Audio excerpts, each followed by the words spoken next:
The air was thick with chatter and judgment as Sarah stood quietly at the edge of the ring. Beside her, Max, a sleek, focused German shepherd, sat obediently, his eyes scanning the crowd. Whispers rippled through the audience. "She doesn't belong here," someone muttered. A smirk passed between two handlers. Sarah heard it all but said nothing. Max didn't flinch. As the announcer called her name, Sarah stepped forward, head high. They thought she was just a broken soldier with a dog, but they had no idea. Sarah Thompson had worn the uniform for nearly a decade. She'd served 2 tours overseas, led missions under fire, and earned the respect of her unit. But after coming home, she found herself battling a new enemy: silence.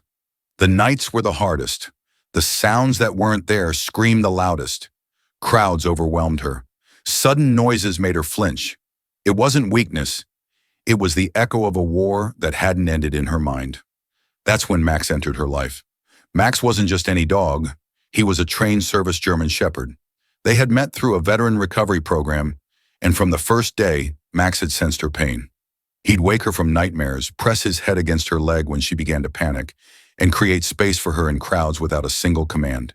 He became her shield, her anchor, her battle buddy in civilian life. When Sarah heard about the local therapy dog showcase, she hesitated. It wasn't her world anymore. Fancy dogs, smiling trainers, cheering crowds. But a small voice inside whispered, "You need to do this, not for medals or applause, but to show the world what quiet strength and loyalty truly looked like." The morning of the showcase, the parking lot buzzed with excitement. Colorful banners fluttered in the breeze. Children laughed, and handlers in matching polos walked their groomed dogs proudly. Sarah stepped out of her truck in plain jeans and boots, Max trotting calmly beside her. She didn't need to dress up. Max was her statement. As they walked toward the registration table, heads turned. A woman with a golden retriever whispered to another, "Is she even a trainer?" Another handler, adjusting his dog's vest, scoffed, "That's not a show dog. That's a soldier's mutt." Sarah kept her eyes ahead. She'd faced worse, far worse, but the sting still cut deep. Max nudged her leg gently, grounding her as always. She gave his head a quick pat. This wasn't about proving them wrong. It was about honoring everything they had survived. Inside the showcase arena, the atmosphere shifted. Dogs were lined up with their handlers, and introductions began. Some wore ribbons from past competitions. Others had elaborate gear, polished, prepped, perfect. When Sarah's name was called, there was a brief, awkward pause. She stood adjusting Max's vest and walked to the center with quiet confidence. That's when it happened. A man in a crisp tracksuit leaned toward the microphone table and chuckled, not bothering to lower his voice. "What's next? A military parade?" Laughter scattered through the crowd. A few people glanced at Sarah, waiting to see how she'd respond. "Guess we're handing out sympathy awards now," a woman nearby added with a smirk, petting her toy poodle. Sarah stood tall, eyes focused ahead. Max sat at her heel, his ears slightly back, not aggressive, but alert. The judges exchanged glances, one raising an eyebrow, the other silent. Sarah's heart pounded, but not with anger, with restraint. She'd spent years learning when to react and when to rise above.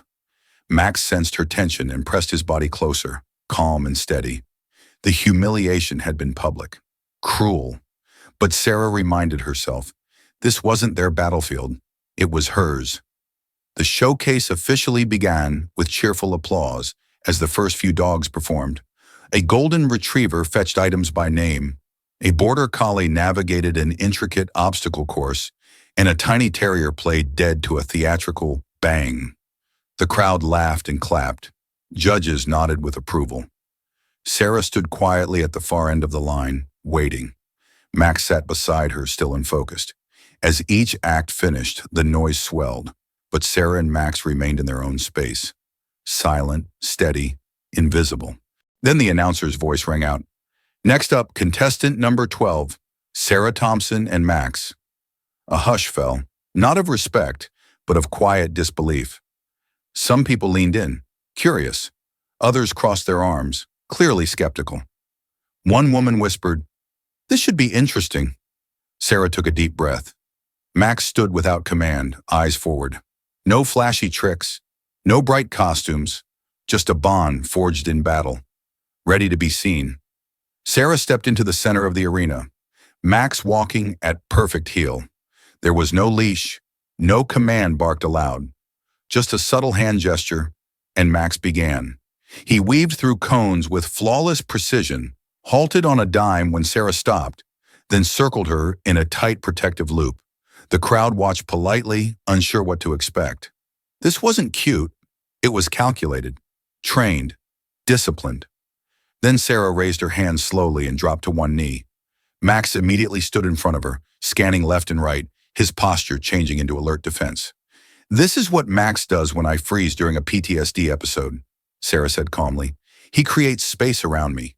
He becomes my shield." The crowd fell silent. She lay back on the ground, hands over her face. Max gently placed a paw on her chest, then nudged her until she responded.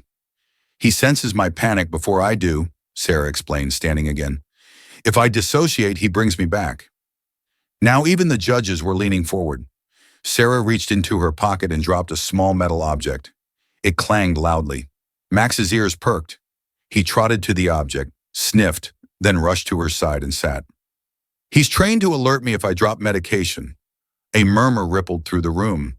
This wasn't a dog performing. This was a partner saving a life. Sarah ended with one final signal. Max laid across her feet, eyes scanning the room. "When the world feels unsafe," she said, "this is how he tells me I'm not alone." The room, once skeptical, was utterly still. Then slowly at first came the applause, rising, relentless. And some, moved beyond words, simply stood and watched, speechless. As Sarah stepped back from the center ring, Max calmly at her side, the applause hadn't yet died down. It wasn't loud. It was steady, respectful, and real. The same people who had once smirked and whispered now wore expressions of awe. One of the earlier critics, the man in the tracksuit, approached her hesitantly. He knelt down, gave Max a gentle pat, and said softly, "I was wrong. That was incredible." Sarah nodded, accepting the gesture without bitterness. The lead judge took the microphone. "In all my years," he said, voice trembling slightly, "I've seen skill, obedience, and flair, but never purpose like this. Max isn't just a dog, he's a guardian." Instead of a standard trophy, Sarah and Max were awarded a special ribbon for service and impact. It wasn't shiny, but it meant more than any prize ever could. Sarah smiled, her eyes damp.